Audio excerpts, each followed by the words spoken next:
लागू हुआ सीएए, आसान भाषा में समझे क्या बदलेगा। मोदी सरकार ने नागरिकता संशोधन कानून सीएए का नोटिफिकेशन जारी कर दिया है। इसी के साथ देश में अब सीएए लागू हो गया है। साल 2020 में देश भर में सीएए के खिलाफ प्रदर्शन हुए थे। इन प्रदर्शनों में कई ऐसे लोग थे जिन्हें कानून की कम या गलत जानकारी थी। इसलिए आइए समझते हैं सीएए लागू होने में क्या बदलेगा या क्या क्या बदलेगा। आगामी लोकसभा चुनाव से ठीक पहले मोदी सरकार ने नागरिकता संशोधन कानून सीएए का नोटिफिकेशन जारी कर दिया है। इसी के साथ देश में अब सीएए लागू हो गया है। सीएए में अमल आ जाने के बाद अब बांग्लादेश, पाकिस्तान और अफगानिस्तान से आए गैर मुस्लिम अल्पसंख्यकों को भारतीय नागरिकता मिलने का रास्ता साफ हो गया है। साल 2020 में देश भर में सीएए के खिलाफ प्रदर्शन हुए थे। इन प्रदर्शनों में कई ऐसे लोग थे जिन्हें कानून की कम या गलत जानकारी थी। इसलिए आइए समझते हैं सीएए लागू होने से क्या बदलेगा।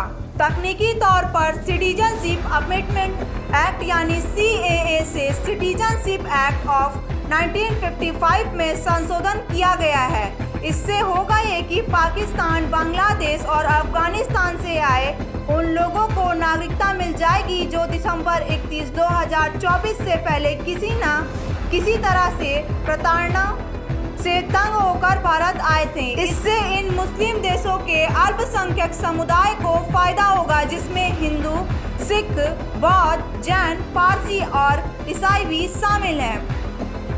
बिल से लेकर कानून बनने का सफर आइए जानते हैं। भाजपा पार्टी के एजेंडा में सीएए का काफी पहले से जिक्र होते आया है। मोदी सरकार के पहले कार्यालय में साल 2016 में इसे लोकसभा में पेश किया गया।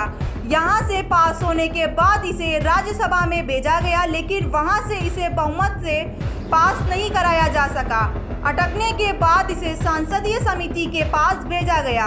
2019 में जब लोकसभा चुनाव हुए तो दोबारा बहुमत जीतने के बाद मोदी सरकार बनी।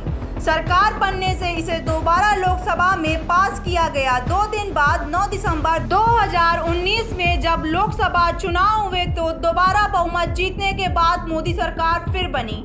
सरकार बनते ही इसे दोबारा लोकसभा में पास किया गया। 2 दिन बाद 9 दिसंबर 2019 को राज्यसभा में भी इस पर मुहर लग गई। दोनों संसदों के पास होने के बाद सीएए को 10 जनवरी 2020 को राष्ट्रपति की भी मंजूरी मिल चुकी है। हालांकि इसके लागू होने में काफी देरी हो गई। इसकी प्रमुख वजह रही देश भर में होने वाले विरोध प्रदर्शन। भारतीय नागरिकों पर सीएए का क्या असर होगा। सरकार ने अपने बयान में कहा कि सीएए के जरिए मिलने वाली नागरिकता वन टाइम बेसिस पर ही होगी, यानी कि 31 दिसंबर 2024 के बाद गैर कानूनी तरीके से पाकिस्तान, बांग्लादेश और अफगानिस्तान से भारत आए गैर मुस्लिम अल्पसंख्यकों को नागरिकता नहीं दी जाएगी। इस कानून के अमल में आने के बाद भारत के किसी भी नागरिक, चाहे वो किसी भी धर्म का हो, की नागरिकता को कोई प्रभाव नहीं होगा।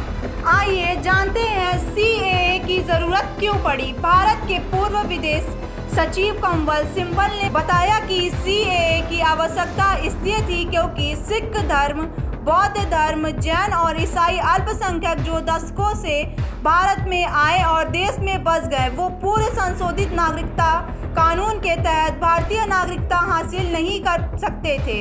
इसके चलते वो भारतीय नागरिकता के कई लाभों से वंचित थे। संशोधन के बाद इन्हें अनिश्चित जीवन नहीं जीना पड़ेगा। नमस्कार, मैं हूं अहमद। अगर आपको ये वीडियो पसंद आया तो लाइक करें, शेयर करें और हाँ, सब्सक्राइब करना ना भूलें। धन्यवाद।